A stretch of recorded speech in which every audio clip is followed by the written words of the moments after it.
Siemano. Opowiem Wam dzisiaj o lidarze od PD Movie, jest to Live R3 i nie ukrywam, byłem mega ciekawy i jestem podjarany trzymając to urządzenie w rękach, bo byłem bardzo tego ciekawy, bo social media czy YouTube bardzo wychwalają to urządzenie i byłem bardzo tego ciekawy, czy to rzeczywiście działa i jak ma się to na przykład od lidara z DJI i porównamy to sobie na pewno oraz odpowiemy sobie na pytanie i zobaczymy czy działa na przykład na obiektywie z przesłoną 1,05 czy po prostu lider od PD Movie w ogóle z tym podoła. I na takie pytania sobie odpowiemy, bo byłem sam ich ciekawy, a nigdzie nie mogłem tego znaleźć w necie, więc sprawdźmy to sobie razem i zapraszam Was serdecznie na odcinek.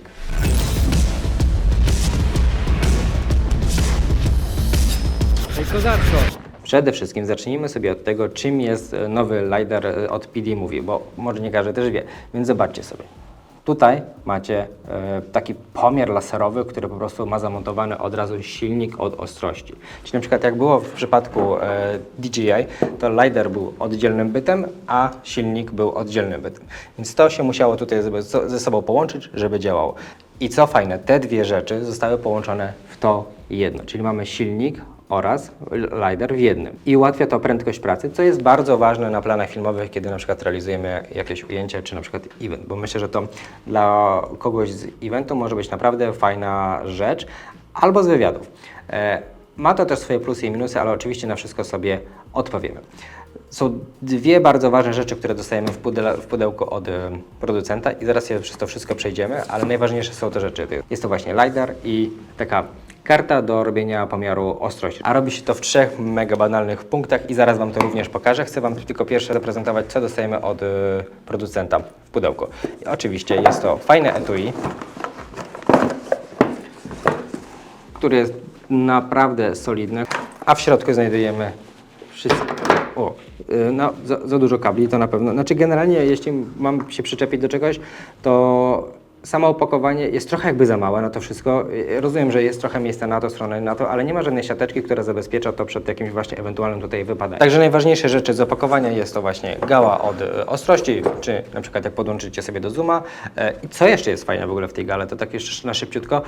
Sama gała jest mega jakby fajna, wygodna, ciężarowa. Jakby nie wymagajmy też od niej za dużo, bo jest to po prostu, tutaj jest uchwyt, ale całe serce to jest to małe pokrętło.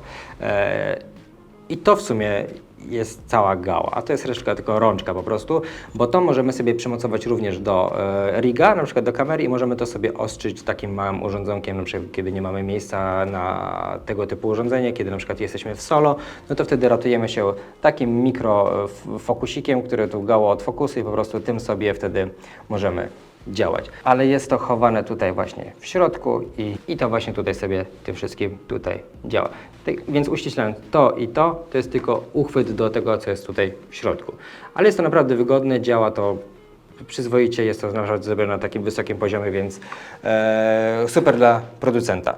Ale wracając do tematu, skalibrujemy sobie właśnie ten silnik na Laowie 2675 i zobaczycie wszystko, jak to tutaj ze sobą działa. To tak, jeśli chodzi o kalibrację, to oprócz lidara od PD Movie potrzebujemy również tablicy, na której możemy łapać sobie ostrość. Ja mam tutaj taką swoją po prostu przyczepioną w biurze, na której sobie fokusuję wszystkie moje obiektywy, ale producent daje nam oczywiście swoją kartę, którą możecie również sobie gdzieś zawiesić i która jest naprawdę sensowna i która działa, oczywiście spełnia swoje zadanie, więc jeśli na przykład nie macie jakiejś takiej swojej zawieszonej, no to tutaj producent nas ratuje i ja na tym wykonywałem swoje pierwsze ostrzenia i naprawdę to działa. I w ogóle, po co w ogóle te tablice? To chodzi o to, że kiedy jest ostry obrazek, to linie takie, najlepiej sobie jeszcze wtedy włączyć picking, żeby wszystko, bo możemy wtedy widzieć. Po prostu one się tam doostrzają, na przykład jeśli włączamy sobie picking, no to widzimy, że ten fokus się tam kumuluje i jest to naprawdę w środku tutaj wyostrzone. Więc jeśli na przykład będziecie sobie ostrzyć, na przykład jak ja sobie ostrzę to na moim Blackmagicu, to ja zawsze się wspieram pickingiem, po prostu, żeby widzieć, że jesteśmy w punkt. Można sobie przybliżać dozoomowywać ten obrazek, żeby tam widzieć, że jest ostre, nieostre, ale po prostu picking nas po to jest, żeby wspierał nas i ułatwiał ułatwił nam pracę i też Was do tego zachęcam. Sama kalibracja urządzenia jest mega prosta, bo ona występuje w 3-4 krokach. Pierwszym krokiem jest kalibracja silnika, żeby on sobie złapał pierwszy i ostatni punkt obiektywu. Drugą jest close focus, czyli ustawiamy sobie minimalną odległość, na jaką ostrzy obiektyw i wtedy sobie zapisujemy pierwszy parametr w lidarze. Potem odsuwamy się o 0,6 metra, czyli to będzie około metra przynajmniej w tym obiektywie. Również zapisujemy tą opcję w lidarze i ostatnio jest cofnięcie się o 1,5 metra w tył, żeby po prostu wtedy wychodzi około 2,5 metra i to jest ostatnia końcowa odległość, jaką potrzebuje lider, żeby skalibrować sobie obiektyw do pracy. W celu pierwszej kalibracji urządzenia musimy przytrzymać jedyny przycisk, jaki tutaj jest, przez około 3 sekundy i wtedy właśnie zacznie się kalibracja urządzenia. Znajduje sobie pierwszą pozycję oraz ostatnią i wtedy zna skalę obiektywu, na jakim będzie pracował. I kiedy on sobie znajdzie pozycję A i pozycję B, wtedy wie, na jakim mniej więcej skali on pracuje. I kiedy to się wydarzy, znów przytrzymujemy ten sam guzik i przytrzymujemy go potem przez kilka sekund dłużej, po prostu żebyśmy mogli oswobodzić silnik, żeby on nie działał na silniku, tylko żebyśmy mogli sobie teraz sami ustalać wszelkie skale. Ja sobie przejdę tylko na metry. Dobrze, i jestem ustawiony na 0,49. To jest mój close focus, jeśli chodzi o... I teraz tak, ja jeszcze sobie włączę zapis w kamerze. My wiedzieli też, co się dzieje na Blackmagicu. I teraz tak, mamy ustaloną, prawda, 0,49 i teraz staramy się znaleźć ten close focus, jeśli chodzi o skalę na tablicy. I tak, jesteśmy za blisko. I tutaj się coś zaczyna. Jesteśmy perfekcyjnie teraz ustawieni. I teraz mamy 0,49 cm od odległości od obiektywu. I tą odległość zapisujemy sobie klikając raz przycisk na lidarze. Jest tylko jeden przycisk, więc jakby tutaj się nie pogubicie.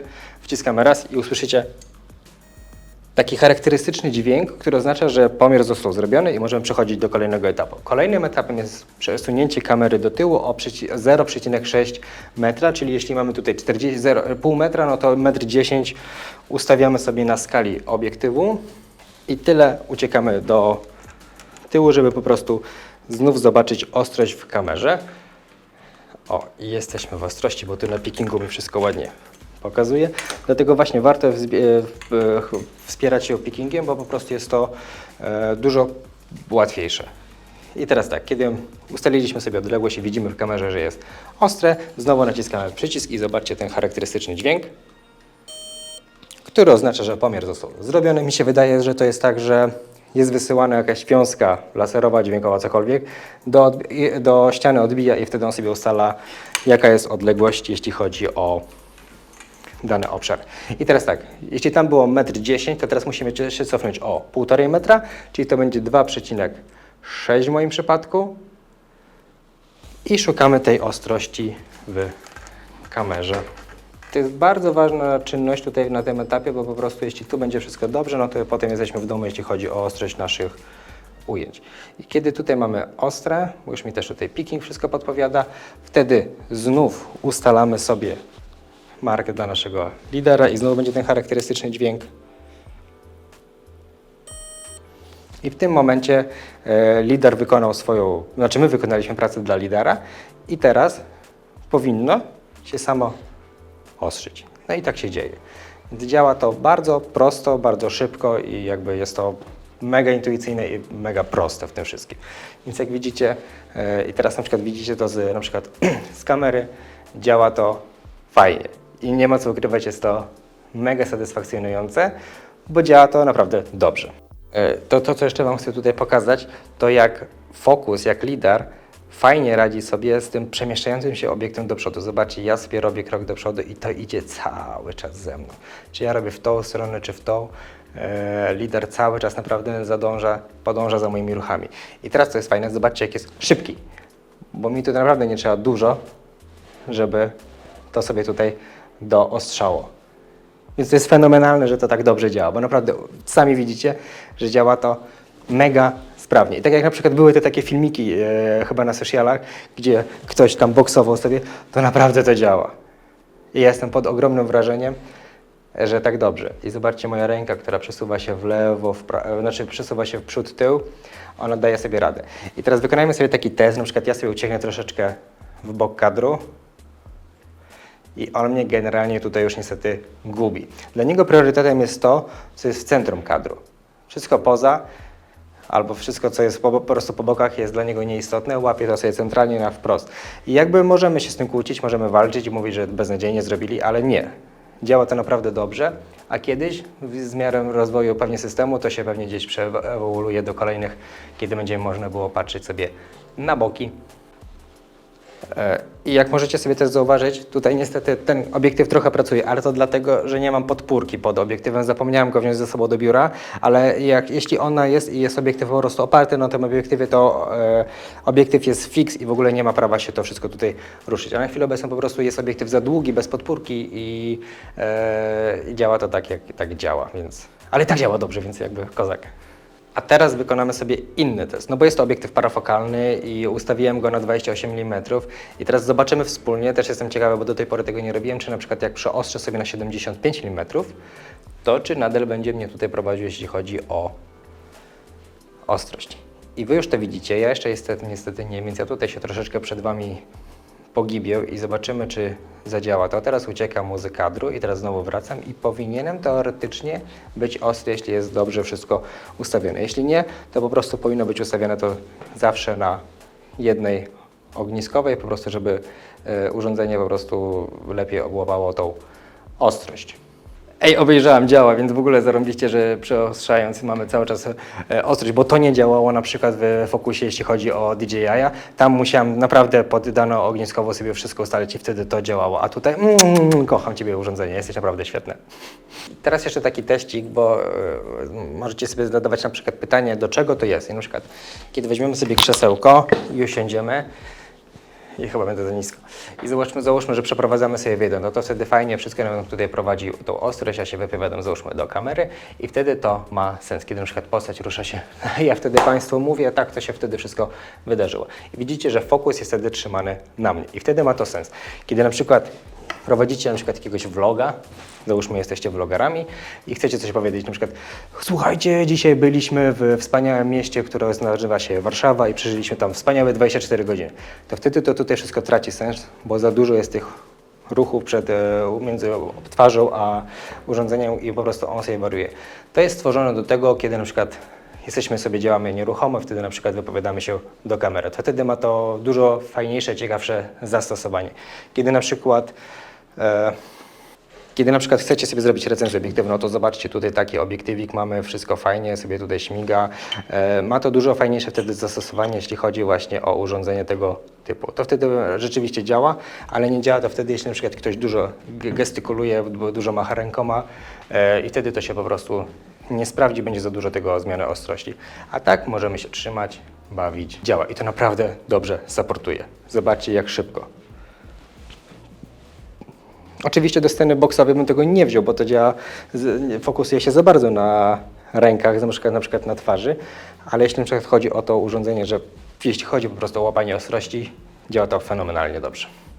Ok, to skoro wiemy, że działa to już sobie na dłuższym obiektywie, prawda, i działa to całkiem sensownie, zobaczmy sobie, czy zadziała to na pełnej klatce. Obiektyw od Seven Artisans 35 mm z przesłoną 1,05.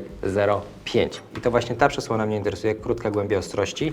I zobaczymy, czy lider od PD Movie poradzi sobie również z tego typu przesłoną, że po prostu weźmiemy go na głęboką wodę i zobaczymy, czy to działa, no bo o to chodzi w testach. Jedyny jaki jest problem, to po prostu jest to RF-ka, więc ja muszę podpiąć to pod mojego Canona i po prostu na tym sobie wykonamy testy, ale będzie to pełna klatka, więc jeszcze to będzie dużo bardziej wymagające po prostu dla lidara i też musimy wykonać tam całą procedurę, którą wykonywaliśmy wcześniej, więc przełączam się i zaraz do Was wracam już z tym założonym obiektywem. I teoretycznie, jeśli zrobiłem wszystko dobrze, powinno to działać, że powinno być ostre.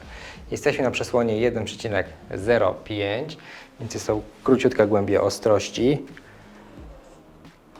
Możecie teraz sobie zobaczyć z boku, jak działa ten właśnie jeszcze tutaj system, kiedy jesteśmy na tej przesłonie. I zobaczcie sobie, że ten obiektyw jest dużo krótszy i już tak szybkie zmiany ostrości w ogóle nie wpływają na jakby pracę obiektywu. Przepraszam Was bardzo, ale tam zapomniałem podpórki, dlatego to tak lata normalnie się tak nie dzieje.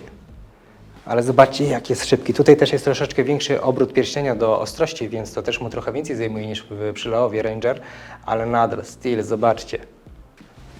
To jest niesamowicie dobrze działający. W końcu jest to produkt, który szczerze tak naprawdę jest dobrze wykonany i jest prosty w swoim użyciu. To naprawdę nie jest nic przekombinowane, to jest po prostu działa i działa. No po prostu widzicie tego efekty, że to jest trzyma gdzieś ten fokus. Na przykład ja teraz ucieknę z kadru i wracam, więc zawsze gdzieś tam w tym centralnym kadrze musi być, żeby to sobie tutaj gdzieś działało.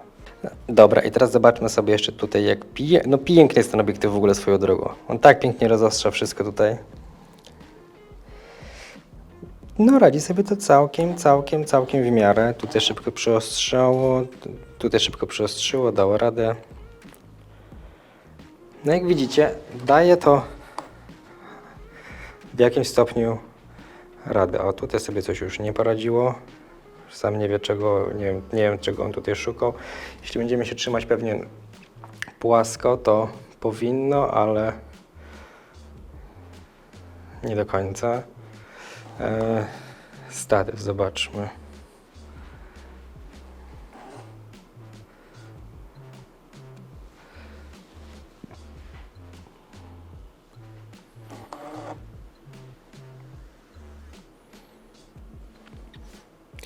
No co by nie mówić, działa to. No, ciężko mi powiedzieć, że to nie działa, no bo widzę, że to ostrzy, że to doostrza. Kiedy na przykład będziemy trzymać się takiego planu albo takiego, no to wszystko, co będziemy chcieli, no to jest jednak w ostrości. Myślę, że przy jakichś close-upach może się tutaj gdzieś to już jakoś gubić i sobie tutaj właśnie to nie radzi. No, widzicie, jest ostry ten punkt, bo po prostu tak idzie wiązka pewnie. A jakbym chciał, żeby było bardziej cyfra, no to muszę przekręcić, żeby po prostu było na wysokości cyferki, więc po prostu musimy mieć to na uwadze, że jak pracuje właśnie ta wiązka, która gdzieś tam sobie łapie pomiar tego tutaj wszystkiego. No ale tak czy owak jest to dużo przyjemniejsze, dużo łatwiejsze niż praca manualnie, bo zawsze to jest czy to w lewo, czy to w prawo, nigdy nie wiadomo, a tak działa. To też zależy od tego, czego wy używacie, do czego tego potrzebujecie, bo jeśli na przykład nie wiem, robicie ślubniaki, no to mi się wydaje, że to chyba mega zadziała w takiej sytuacji.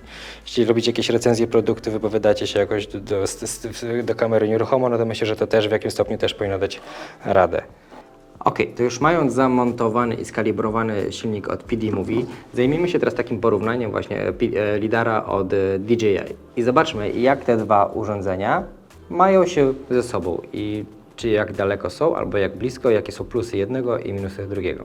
Ale zacznijmy sobie od tego, który szybciej się kalibruje. Startem naszego rozpoczęcia czasu będzie moment, od którego kalibrujemy silnik, do momentu, aż będzie gotowy lider do użycia. A więc ja się tu przygotowuję. Uwaga, i silnik rusza za 3, 2, 1, start, kręci się, więc od tego momentu rozpoczynamy start kalibracji. I łapiemy sobie, pierwsze sobie lider łapie punkty, zakres pracy obiektywu. Dobrze, mamy to i ja sobie teraz przystępuję do każdego oddzielnego łapania. Jakby nie będę tu się jakoś nie wiadomo jak śpieszył, staram się to zrobić poprawnie i dobrze. Pierwszy łapie ostrość, tu mamy, idziemy teraz 0,6 do tyłu, czyli to będzie metr i za daleko. Dobra, i teraz trzeci, czyli 1,5 metra plus minus to będzie, czyli teraz będzie 2,5. O, jesteśmy w ostrości. Proszę bardzo, złapało, powinno sobie tutaj działać, więc jestem przed Wami. Łapaliśmy ostrość na 35 mm, bo będziemy mieli takie same ustawienia wtedy obiektywu. Więc widzicie, teraz czas już jakby się zatrzymał, ale mogliście zobaczyć, jak szybko to sobie teraz tutaj zadziałało. I teraz przechodzimy do DJI. Ustawiam tylko 35 mm. Dobra, uwaga, skalibrujemy za 3, 2, 1, start. I silnik jest skalibrowany. Znajduję sobie pierwszą i ostatnią. I zobaczymy w sumie, co będzie szybsze. Dobrze, skalibrowało. I teraz szukamy sobie odległości metra. Czyli metr będzie według skali gdzieś tutaj.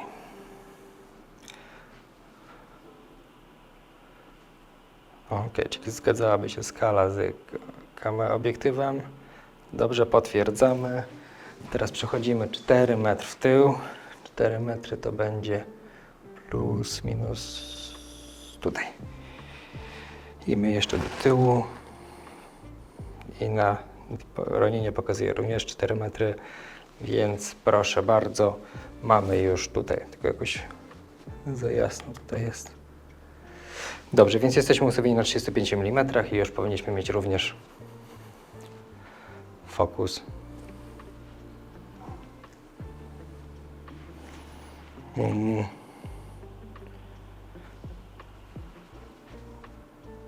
Coś tutaj się gubi, biedaczek.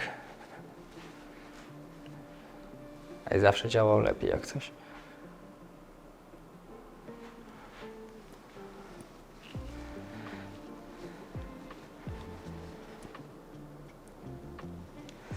No, to jak widzicie, generalnie troszkę tutaj, jak już widzimy od razu na dzień dobry, to działa to trochę dużo gorzej. Jednak PD mówi, działa... Nie wiem czemu, zawsze jakoś mi to lepiej szło, jest kalibrowane naprawdę dobrze. Znaczy też działam zawsze na szerszych ogniskowych i to też jest na pewno jakiś ma wpływ na to. Jak widzicie, tutaj sobie przełącza,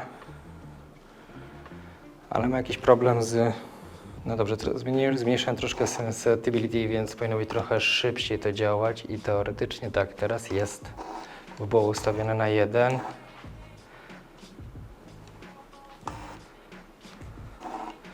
No jakoś to lepiej działa generalnie z płaskimi powierzchniami. Dobra, ale zróbmy teraz sytuację tak, że mamy te same ogniskowe, więc stawiamy sobie kamerę przy kamerze i zobaczymy, która będzie lepiej ostrzyło. Ostatni test i porównamy sobie teraz fokus od DJI i fokus od PD Movie. I mamy ustawione mniej więcej w tej samej jakby odległości, żeby te kadry były podobne. Mniej więcej to wygląda o tak, a to widać, nic nie widać generalnie. No dobra, nieważne. Chciałem Wam pokazać, żebyście zobaczyli sobie, jak to wygląda. I wykonajmy sobie parę takich testów szybszych, wolniejszych. Zobaczymy, jak będzie to wszystko tutaj śledziło. Tutaj mamy tak.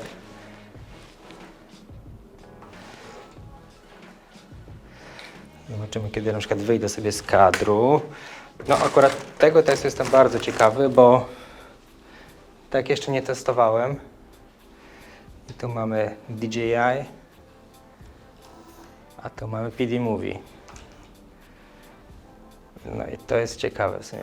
Widzę bardzo, że fokus od DJI bardzo gdzieś tu już ciągle szuka. On jakoś tutaj gdzieś agresywnie tak bardzo z tym wszystkim tutaj walczy. Jednak PD Movie działa tutaj jakoś tak bardziej smooth i jakoś tak przyjemniej, przynajmniej dla ucha, że mniej tego słychać, a fokus od DJI jakoś tak szuka, raptownie puszcza i tak to jest ten, jakoś tak przynajmniej tak na moje słuchanie tak czuję to. Na przykład kiedy spojrzę tu, a to jestem ostro tu i tu, a tu mam nadzieję, że też. Więc to jest taki ostateczny test i zobaczmy teraz taką prędkość w ogóle. Zobaczymy, jak sobie tutaj to... Zobaczmy sobie jeszcze na...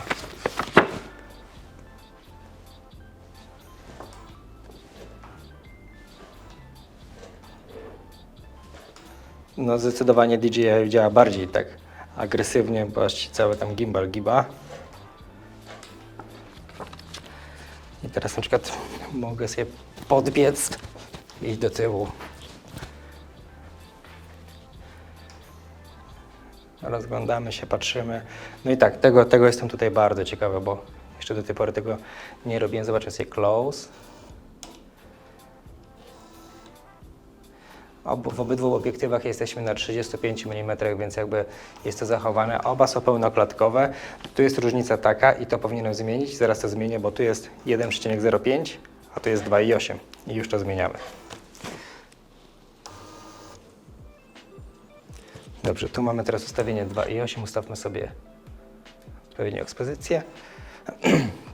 Dobrze, i teoretycznie teraz DJI-owi powinno być dużo łatwiej. Cały czas sobie gramy na longu, żebyście wszystko tutaj sobie widzieli.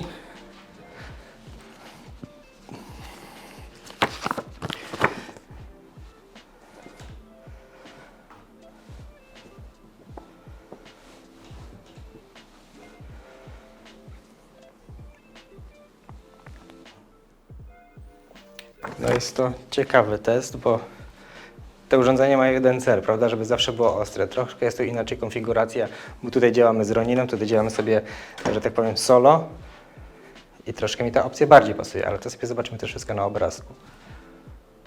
No fajne, ciekawe.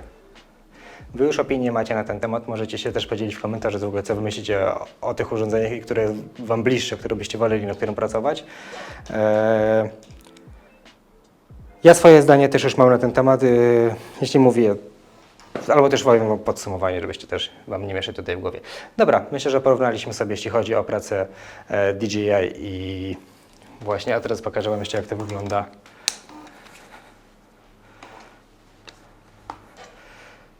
No jakoś tutaj DJI, jakoś tak tutaj coś tak średnio bym powiedział. Tak, także tak sobie tutaj ustawiliśmy. Tutaj byliśmy na Roninie i tak to mniej więcej wyglądało. Ale zdecydowanie Ronin jakoś działa dużo bardziej agresywnie pod tym względem. Dobra, idziemy do podsumowania.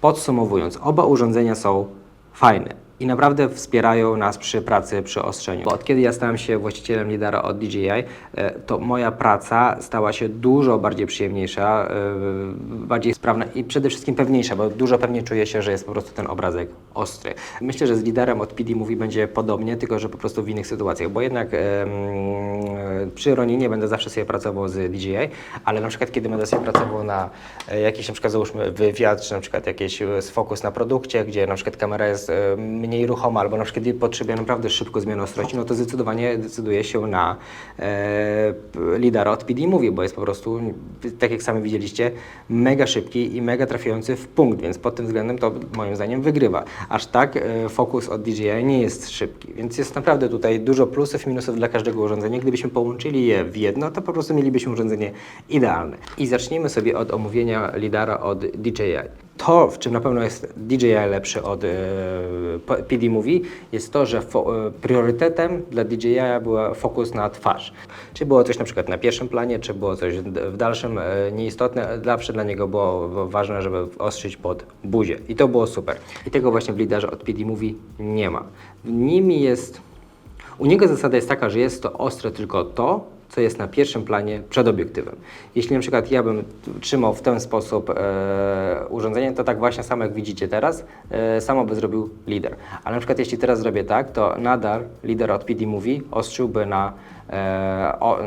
ostrzyłby na to, co jest na pierwszym planie, bo dla niego to jest tutaj priorytet i jakby z tą informacją wraca do obiektywu, żeby to wyostrzało. Fajne jest to, że PD Movie lider działa sam ze sobą po prostu. Podłączamy go pod obiektyw filmowy i on po prostu ma działać. I to jest naprawdę super wygodne, bo na przykład przy lidarze od DJI jesteśmy ograniczeni na przykład z Roninem. Oczywiście można go zrobić bez Ronina, ale i tak całą kalibrację musimy wykonać na Roninie. Potem musimy wpisać zapisane dane na DJI LiDAR i wtedy działa sobie to bez problemu poza Roninem. Ale też nie działa to super perfekcyjnie, bo na przykład coś się wysypie, przesuniesz na przykład fokus, przesuniesz na przykład zębatkę, to wtedy musimy kalibrację zaczynać od nowa, a w tym wypadku wracamy na Ronina. A to wszystko działa sobie tutaj pod ręką, więc całą kalibrację, wszystko wykonujemy od razu w tym lidarze. Więc zwróćcie uwagę, że nie ma idealnego urządzenia. Oba się fajnie uzupełniają, jednemu coś brakuje, jeden ma coś fajniejszego, drugi ma coś gorszego, jednak żaden z tych nie jest perfekcyjny. Więc jeśli na przykład miałbym przeznaczyć gotówkę po prostu, żeby mieć ostrzenie na przykład w autofokus, na przykład w Blackmagicu, no to zdecydowałbym się tylko dlatego po prostu, bo jest dużo bardziej uniwersalny. Jeśli na przykład miałbym już Ronina, no to pewnie wolałbym zdecydować się, bo wiedziałbym, że dużo pracuję na Roninie, wolałbym zdecydować się na DJI LiDAR po prostu, bo miałoby to większy sens.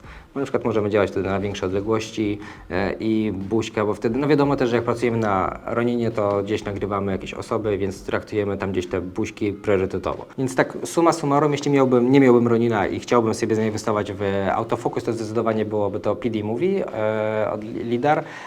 Jeśli miałbym Ronina, to brałbym po prostu sobie już dokupował od producenta po prostu lidar od DJI i mniej więcej tak bym to klasyfikował, ale tak jak widzicie, oba mają plusy i minusy i ciężko odpowiedzieć na pytanie, który jest lepszy. To zależy po prostu od czego na przykład sobie, na czym pracujecie. Tak więc bardzo Wam dziękuję za dzisiejszy odcinek. Mam nadzieję, że odpowiedziałem na jakieś takie Wasze wątpliwości, czy w to inwestować, czy nie, bo Bo sam się zastanawiałem. Jednak wszystkie materiały, które gdzieś tam były na YouTubie, czy na przykład były czy na przykład gdzieś były na socialach, były zbyt laurkowe i trochę nie wierzyłem to, aż z czystym sumieniem mówię wam, że to działa. I działa naprawdę dobrze. I będziecie zadowoleni, jak to kupicie, bo lepiej, żeby było to bardziej ostre niż mniej. A jeśli możecie na przykład kadrować i mieć samodoostrzający się obrazek, to wchodzimy w to bez wątpienia. Tyle w dzisiejszym odcinku. Dzięki wielkie. Do następnego.